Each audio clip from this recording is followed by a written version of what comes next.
Katakan kiri kananmu, kamu luar biasa.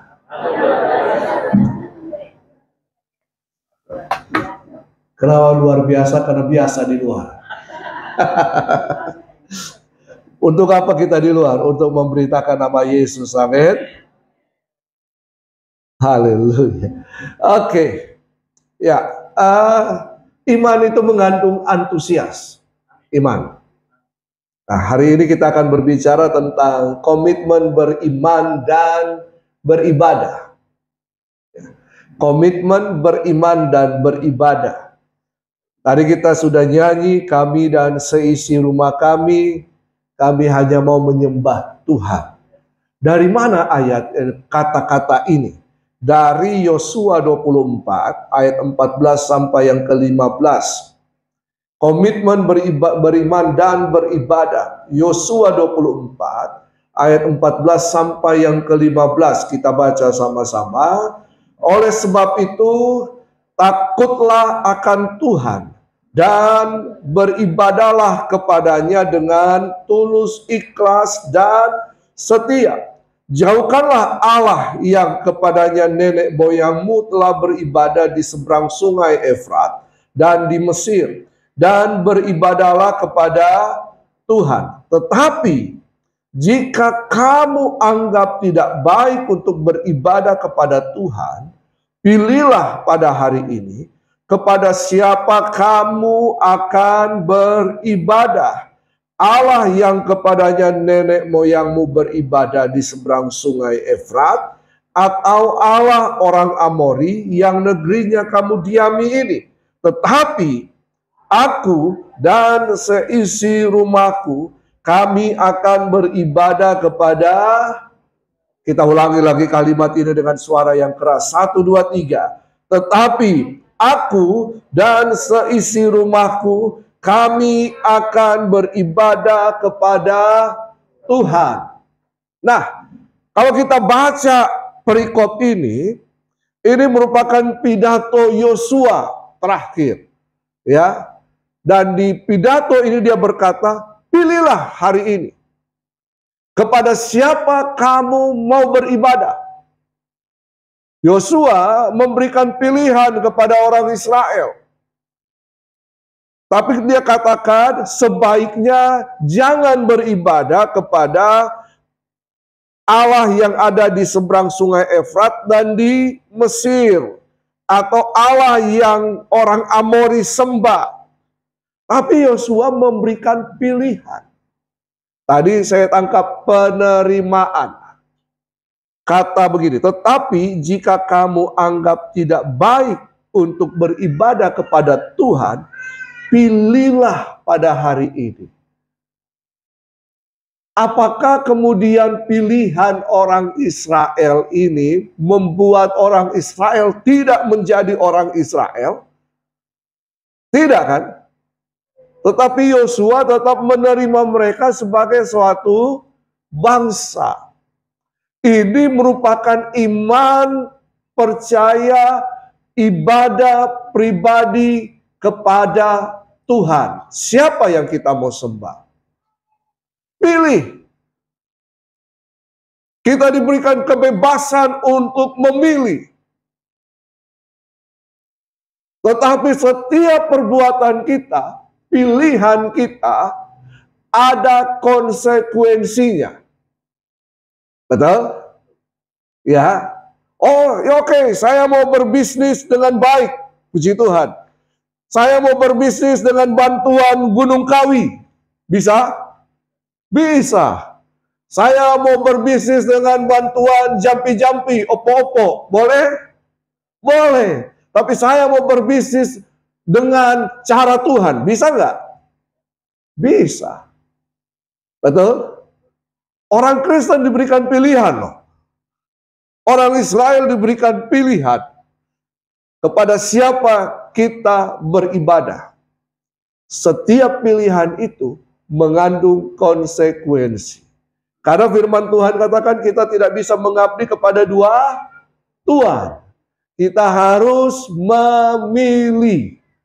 Katakan memilih. Pasangan hidup juga begitu kan?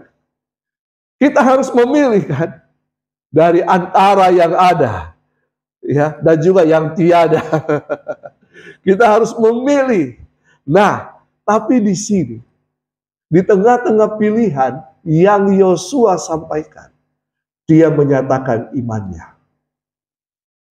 Dia berkata begini, kalaupun kalian pilih Allah A, Allah B, ilah C, ilah D, tetapi saya dan seisi rumah saya, kami akan beribadah kepada Tuhan.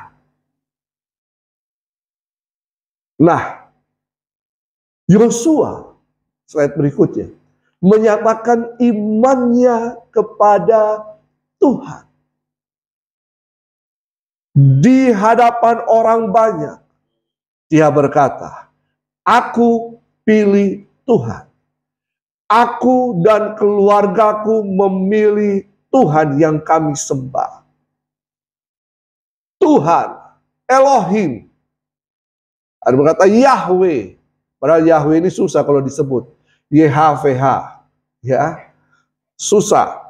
Tapi kami, kami dan seisi rumah kami memilih beribadah kepada Tuhan. Jadi, dari iman Yosua ini melahirkan pengajaran tentang apa? Keteladanan kehidupan percaya kepada Tuhan. Iman Yosua melahirkan pengajaran keteladanan.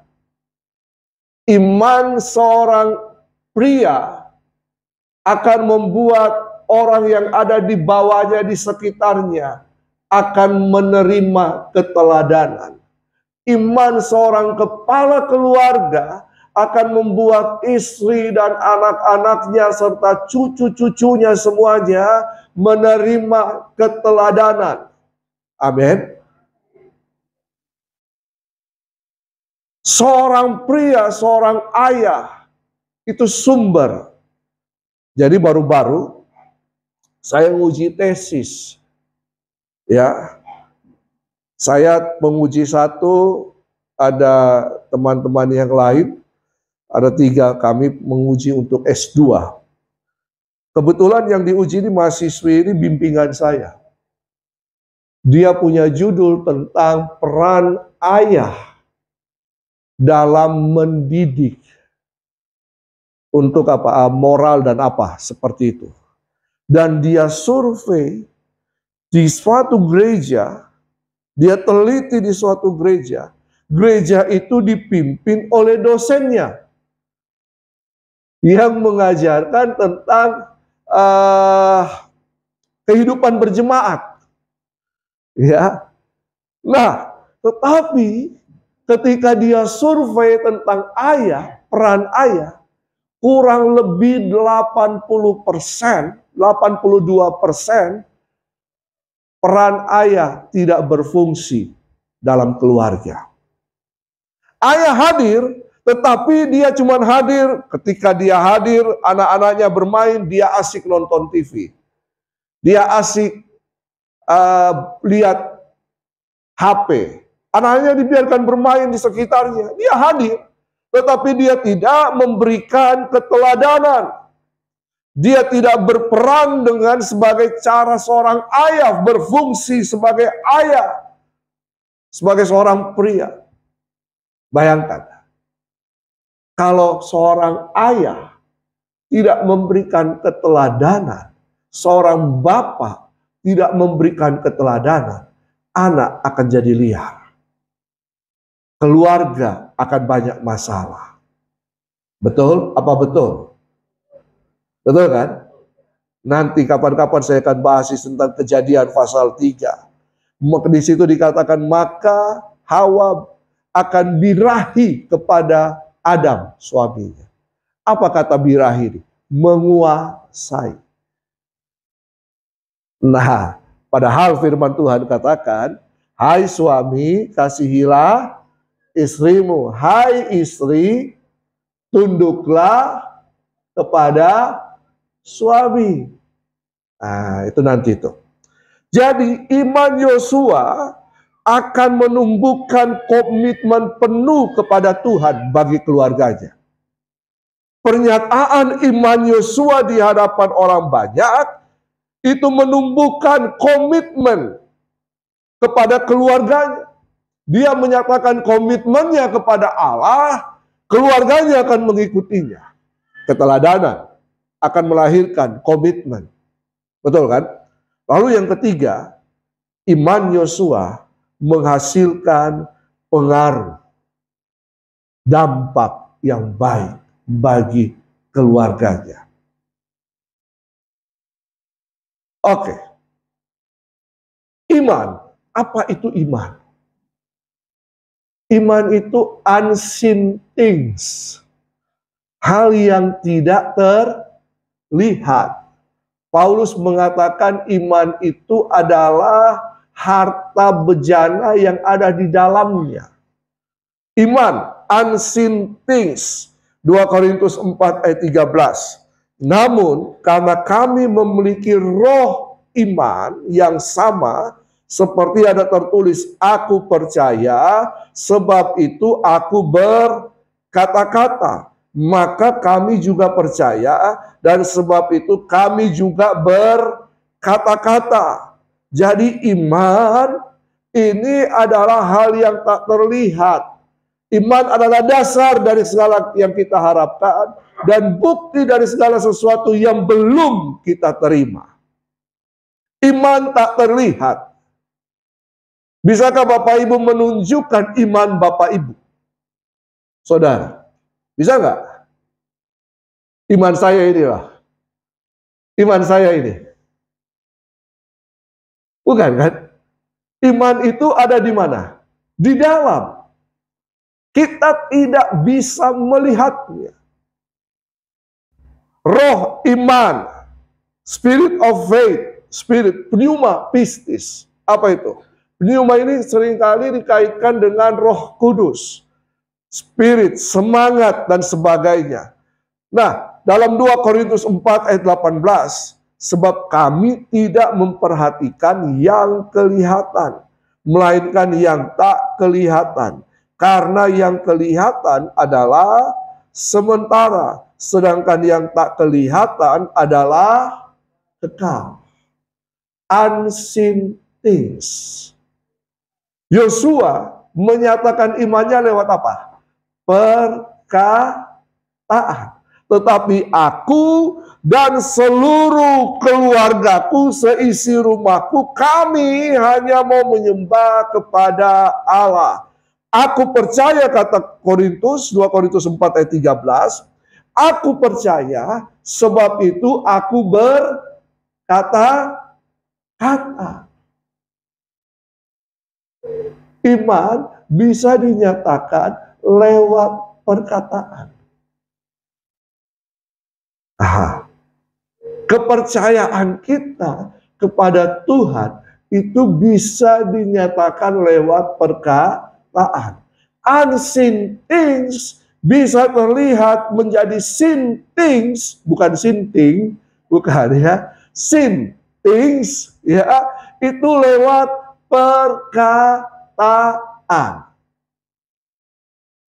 Nah, Ibrani 11 ayat 3. Karena iman kita mengerti bahwa alam semesta telah dijadikan oleh firman Allah, bukan lewat teori yang ada, ya, teori tabrakan, teori apalah semuanya. Tidak, tapi karena iman kita mengerti bahwa alam semesta telah dijadikan oleh firman Allah, sehingga apa yang kita lihat telah terjadi dari apa yang tidak dapat kita lihat. Iman adalah unseen things. Iman tak terlihat, tapi iman bisa dinyatakan lewat perkataan.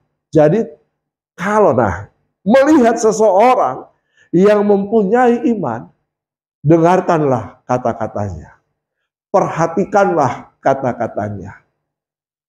Kalau kata-katanya suka bersyukur, berterima kasih, apapun yang terjadi di dalam hidupku, selalu ku berkata, Tuhan Yesus baik.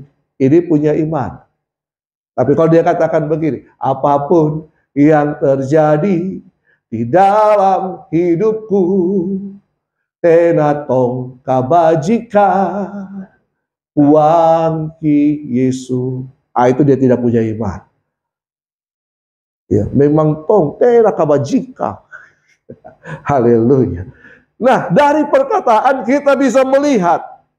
Jadi, iman sehingga apa yang kita lihat telah terjadi dari apa yang tidak dapat kita lihat. Nah, tapi kemudian Yosua menyatakan imannya lewat ibadah. Tetapi aku dan seluruh keluargaku, kami akan beribadah kepada Tuhan. Coba, pilihlah pada hari ini, kepada siapa kamu akan beribadah.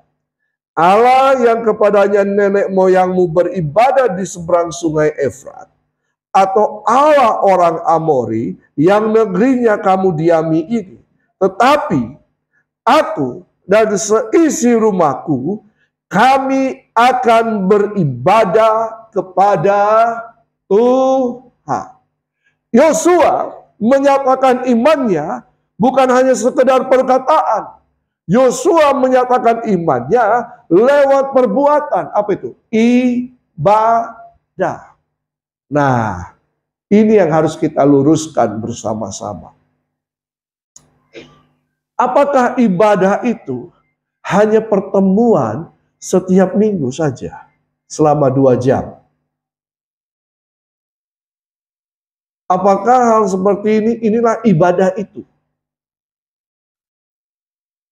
Halo? Ini merupakan kumpulan perayaan, merayakan Tuhan dalam kehidupan kita. Ini adalah kumpulan perayaan, ini adalah kebaktian. Tapi ibadah itu bukan hanya kebaktian. Ibadah itu bukan hanya sekedar bernyanyi. Ibadah itu bukan hanya sekedar melayani biasa-biasa. Tapi coba kita pelajari. Karena iman itu ternyata dinyatakan lewat ibadah. Setiap kali kita pergi hari Minggu bawa Alkitab, kalau dulu bawa Alkitab, saya bawa Alkitab yang besar. Wih, terlihat orang Kariste. Betul, betul? Sekarang tidak bawa Alkitab, bawa HP. Dulu rapi. Kemeja, batik, sepatu pantofel. Rapi, betul kan? Ibu-ibu rapi semua. Pakai putih-putih kah, bapak-bapak pakai putih hitam, rapi, berjejer bawa Alkitab, pakai dasi. Sekarang pengkhotbah sudah tidak pakai dasi, ya lah. Kadang-kadang pakai kaos, pakai sepatu, pakai jeans, sepatu casual, kayak saya seperti ini. Ini kalau orang lihat saya bukan pengkhotbah ini, ya lah. Nah, rasa-rasanya pergi mall dan pergi ibadah sama saja. Betul? Jadi makna esensi ibadah yang mana? Apakah orang dari mall bisa langsung pergi ke gereja? Bisa nggak? Bisa kan? Betul kan? Orang celana pendek, kaos kutang, bisa nggak pergi ke gereja? Halo? Halo? Tadi katakan penerimaan. Tatoan, gondrong, sampai di sini gondrong dangdut, bisa nggak pergi gereja? Halo? Orang yang masih merokok, masih mabuk-mabuk, bisa nggak pergi gereja? Bisa. Karena gereja bukanlah gedungnya, bukan pula menara. gereja itu orangnya. Amin. Nah, berarti apa yang membedakan kita dengan orang yang di luar? Halo?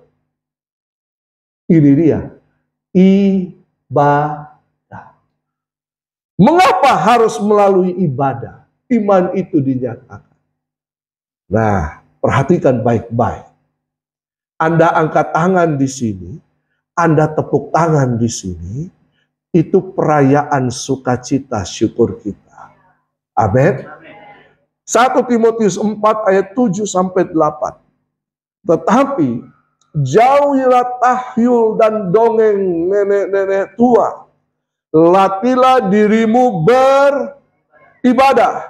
Latihan badani terbatas gunanya, tetapi ibadah itu berguna dalam segala hal. Karena mengandung janji baik untuk hidup ini maupun untuk hidup yang akan datang. Latihlah dirimu beribadah.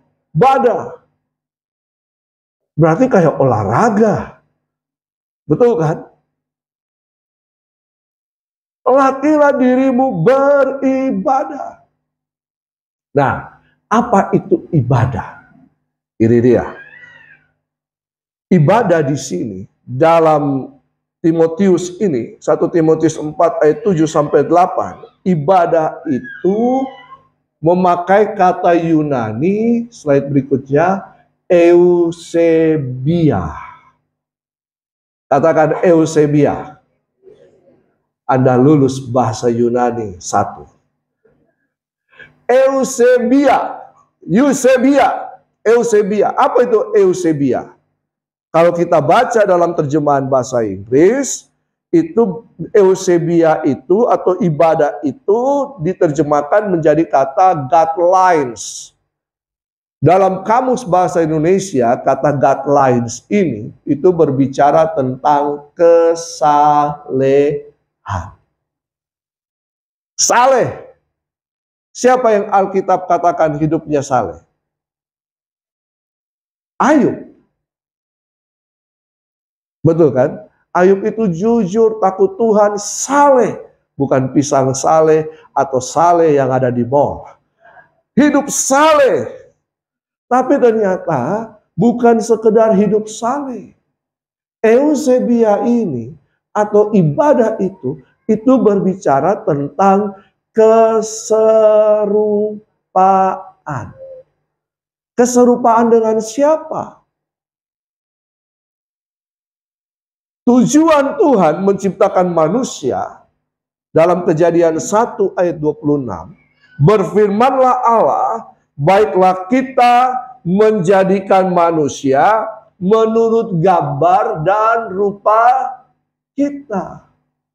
Gambar dan rupa. Ini berbicara tentang keserupaan itu. Bahwa kita ini adalah gambar Allah di muka bumi. Serupa, keserupaan. Jadi ibadah itu berbicara tentang proses untuk menjadi serupa dengan Kristus. Nanti baca Roma 8 ayat 29. Bahwa kita ini dipilih dari semula, ditetapkan untuk menjadi serupa dengan gambaran anaknya. Siapa? Yesus Kristus. Jadi tujuan Tuhan menciptakan manusia adalah keserupaan dan berkuasa. Sejak dari awal. Eusebia berbicara keserupaan. Eusebia diterjemahkan jadi ibadah. Ibadah berbicara proses keserupaan. Kita lanjut lagi. Di mana kita bisa serupa, berproses? Apakah hanya tiap minggu seperti ini saja? Sekali seminggu kita ketemu di gereja. Halo? Tidak. Biasanya orang yang datang di gereja, biasanya, mohon maaf, biasanya pakai topeng. Betul kan? Tuh. Pagi-pagi sebelum ke sini, suami istri bertengkar. Muka busuk dua-dua. Masuk, datang ke gereja. Baru parkir, muka masih busuk. Kayak pepaya. Lonjong. Busuk. Lalu kemudian, setelah jalan, ketemu Asyar. Berubah. Asyarnya sambut. Shalom, ibu, bapak. Shalom, apa kabar? Ipa. Betul? Betul? Makanya di gereja itu banyak orang yang munah. Betul apa betul? Betul kan? Bisa yes, tapi kemudian lupa. Nah, di mana proses keserupaannya? Setiap hari. Nah, karena itu, kalau kita kembali lagi ke kitab Kejadian awal, bahwa ibadah itu, ya lanjut lagi, ibadah itu berbicara tentang abad atau avoda, to work atau to serve. Nah, kita lihat sekarang konsep Taman Eden. Kejadian 2 ayat 15. Tuhan Allah mengambil manusia itu dan menempatkannya dalam Taman Eden. Berarti siapa yang selama ini mengatakan percaya Adam diciptakan dalam Taman Eden? Ada? Betul? Adam diciptakan di dalam Taman Eden. Halo, guru sekolah minggu ajar begitu toh? Saya juga dulu punya konsep demikian. Adam itu diciptakan dalam Taman Eden. Tapi ternyata kalau kita baca Alkitab Kejadian 2 ayat 15, Adam itu diciptakan di luar Taman Eden. Lalu Tuhan ambil Adam dan ditempatkan di dalam Taman Eden. Tuhan pilih Adam, betul kan? Untuk ditempatkan di Taman Eden. Tuhan memilih kita untuk menjadi keluarga kerajaan Allah. Katakan kiri kanan, kamu itu keluargaku, kerajaan Allah. Betul kan? Nah, tujuannya apa? Untuk plesir. Untuk senang-senang. Apa arti Eden? Eden berbicara paradise. Eden berbicara pleasure. Eden berbicara kesenangan, sukacita, kenikmatan. Itu Eden. Nah, tapi kemudian Adam ditempatkan di Taman Eden bukan untuk foya-foya, malas-malasan. Adam ditempatkan di Taman Eden untuk mengusahakan dan memelihara taman itu. Kata mengusahakan ini, itu dalam bahasa Ibrani memakai kata avoda. Dalam perkembangan kata, avoda, aboda, ibadah. Jadi, kata avoda ini mengandung dua pengertian, dua makna, bekerja dan ibadah. Halo? Kenapa ibadah? Karena avoda berakar dari kata abad. Apa itu kata abad? Abad itu Levitical service unto God. Pelayanan keimamatan kepada Tuhan. Bapak Ibu adalah hamba Tuhan? Halo? Setiap kita yang percaya kepada Kristus adalah hamba Kristus. Saya, Bapak Ibu Saudara, hamba Tuhan. Katakan kiri kanan, kamu hamba Tuhan. Haha. Nah, jadi kalau kita lihat konsep ibadah dalam Taman Eden, ibadah itu adalah bekerja. Bekerja adalah ibadah. Ibadah itu adalah melakukan perbuatan atau pekerjaan baik. Pekerjaan baik atau perbuatan baik adalah ibadah. Aha. Karena itu,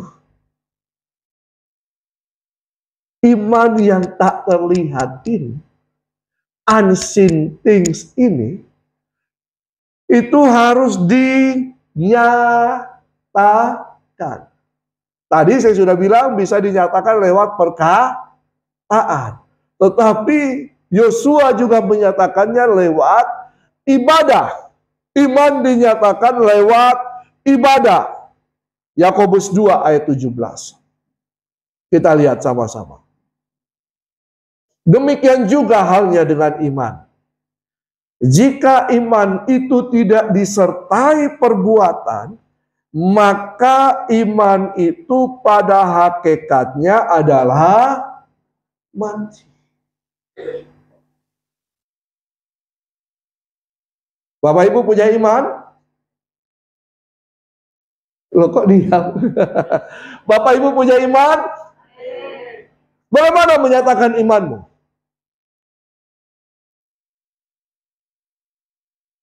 Hah? Lewat apa? Lewat perkataan. Betul kan? Tapi lebih kuat lewat apa? Perbuatan.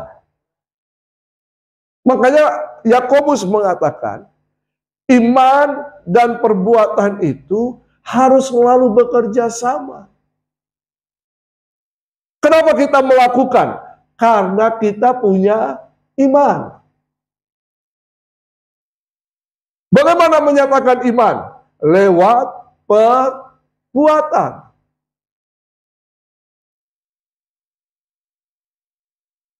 Unseen things dinyatakan lewat perbuatan. Yakobus 2 ayat 22.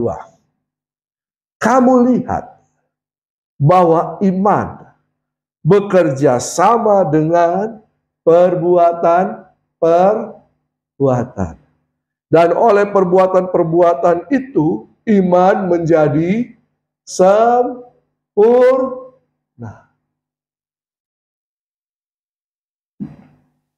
Yosua menyatakan imannya lewat ibadah. Apa itu ibadah? Kita tadi sudah baca, pelajari. Ibadah adalah proses rupaan untuk menjadi sama seperti Kristus. Ku mau sepertimu, Yesus.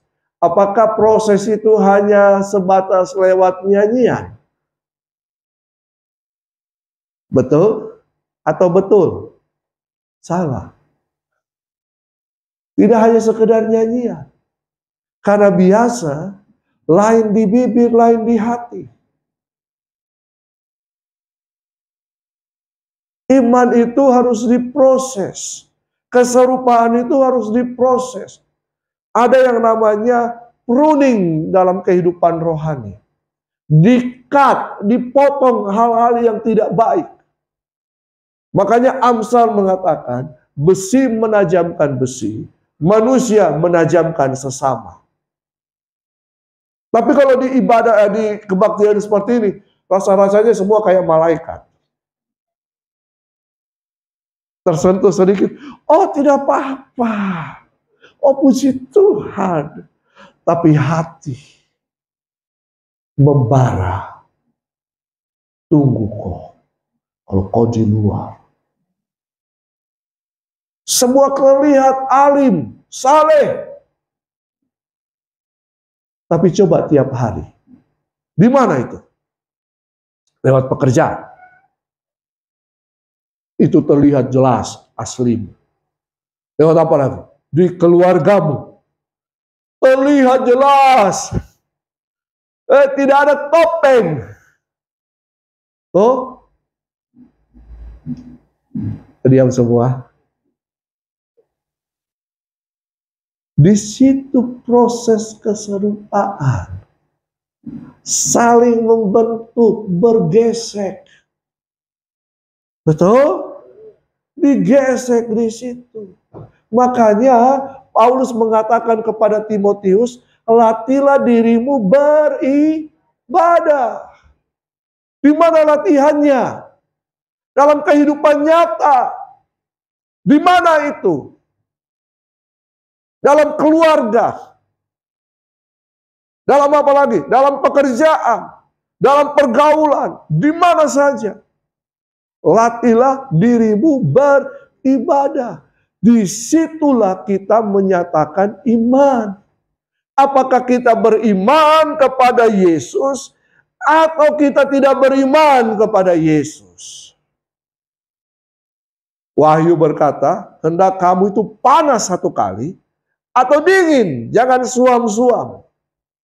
Pernyataan iman kita seperti itu. Tidak ada abu-abu. Di mana?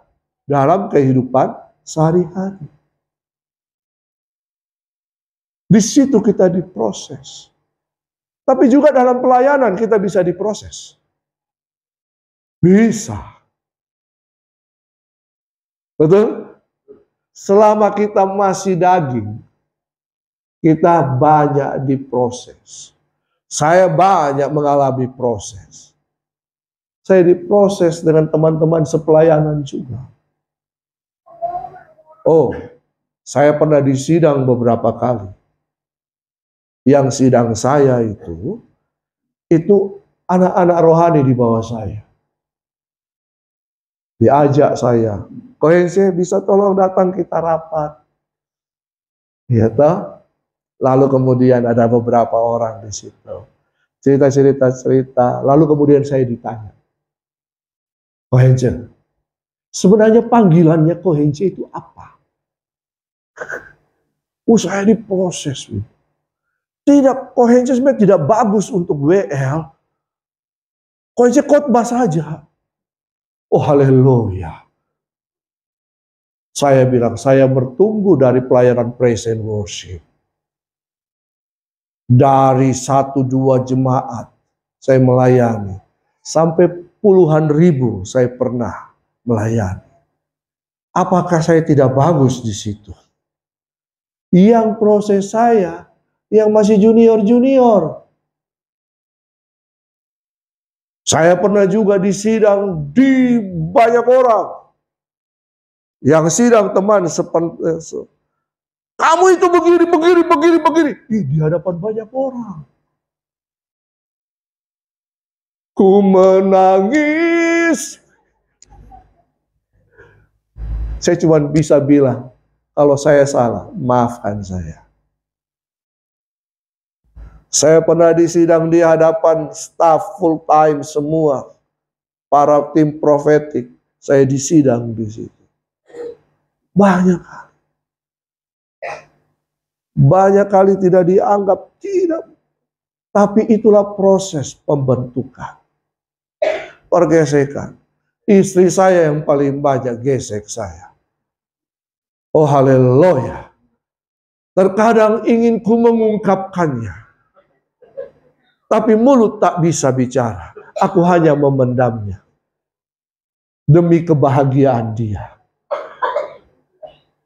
Lah ya. Saya diproses lewat anak saya. Itu proses. Itulah ibadah. Keserupaan. Di situ terlihat iman. Pernyataan iman kita.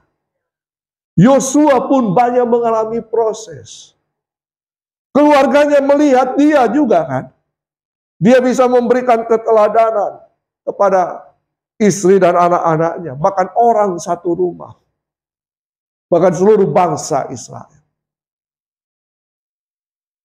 Dia tidak hanya berkata, tapi dia melakukannya. Makanya Yosua menyatakan imannya lewat ibadah. Dalam kehidupan sehari-hari kita mengalami banyak kekurangan, iya. Apalagi kekurangan doi. Suatu kali istri saya berkata begini, Papi, uang tinggal begini. Ini mau ke gereja, mau pelayanan Bapak Ibu. Lagi di mobil. Istri saya berkata, Papi, uang tinggal segini. Mati nggak itu? Tapi saya cuma berkata, berdoa. Sampai di gereja, pulang gereja. Ada ibu-ibu. Pak, ini ada berkat. Berdoa. Proses. Di kantor, kita diproses. Bahkan di pasar, diproses. Lewat tawar-menawar antara ibu-ibu dan ibu penjual. Ibu-ibu pembeli dan ibu-ibu penjual. Diproses. Diproses apa? Sekena kita. Betul kan? Diproses. Semua kita mengalami proses.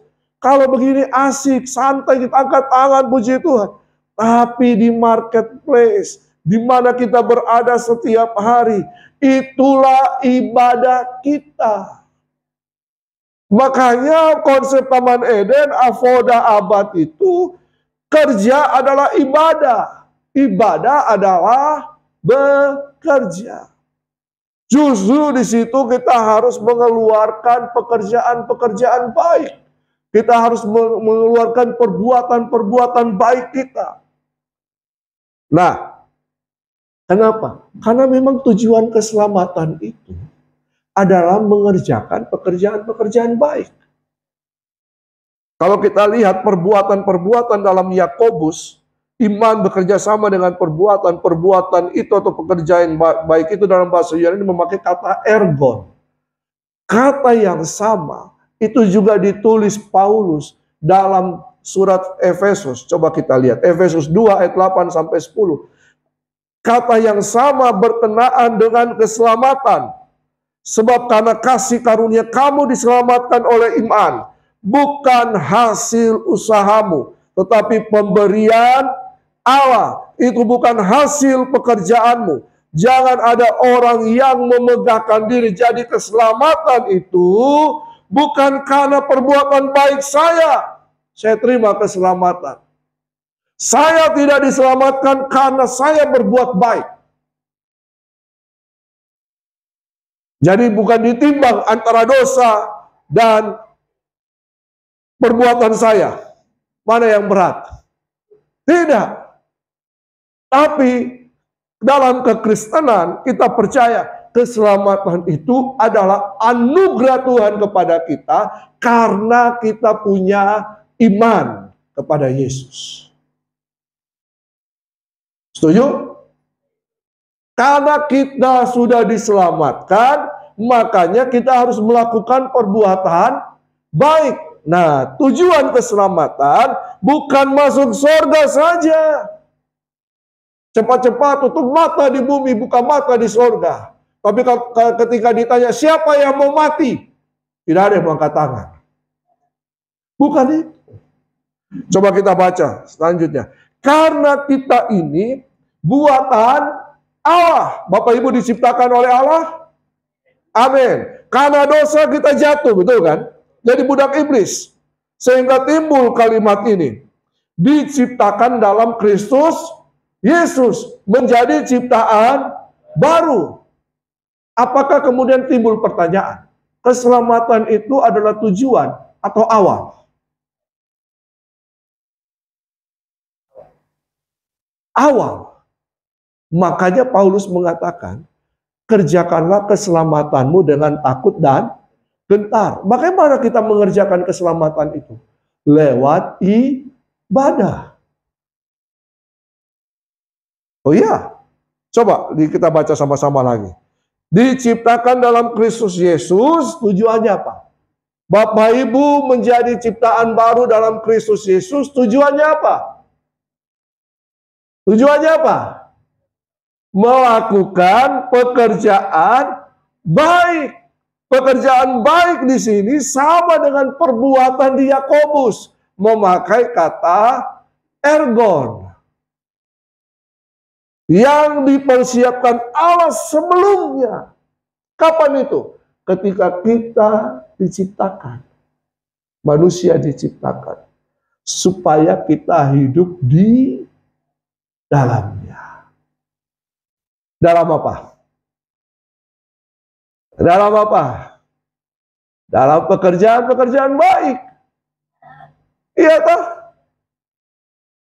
Jadi setiap orang percaya harus mengerjakan keselamatannya dengan takut dan gentar melalui apa? Ibadah. Sehingga hal yang terakhir. Jadi komitmen beriman dan beribadah adalah apa? Satu. Iman itu harus dinyatakan melalui ibadah. Apa itu ibadah? Ibadah adalah proses keserupaan untuk menjadi seperti Kristus. Apa itu ibadah? Ibadah adalah bekerja. Bekerja adalah ibadah. Sehingga terjadi proses keserupaan. Proses keserupaan ini terjadi setiap hari lewat pekerjaan atau perbuatan baik kita. Ergon. Inilah iman yang dinyatakan lewat perbuatan atau pekerjaan baik. Sehingga orang akan melihat iman yang tak terlihat. Amin. Amin. Sehingga ketika engkau menyatakan imanmu, engkau menjadi teladan bagi seisi rumahmu. Ketika engkau menyatakan imanmu, orang-orang akan mengambil komitmen untuk percaya kepada Yesus. Ketika engkau menyatakan imanmu, engkau memberikan kehidupan yang berdampak baik kepada orang yang sudah percaya maupun belum percaya. Karena mereka melihat walaupun engkau susah, walaupun engkau dalam masalah, walaupun engkau dalam tantangan, engkau tetap percaya kepada Yesus. Tidak ada yang aneh. Engkau menganggap bahwa kesengsaraanmu, masa-masa tantanganmu, masa-masa pencobaanmu adalah suatu kebahagiaan. Itulah iman. Kenapa kita bahagia? Yakobus menyatakan, tantangan masalah. Kalau kamu dibawa dalam tantangan, anggaplah itu suatu kebahagiaan. Karena itu proses keserupaan. Proses keserupaan.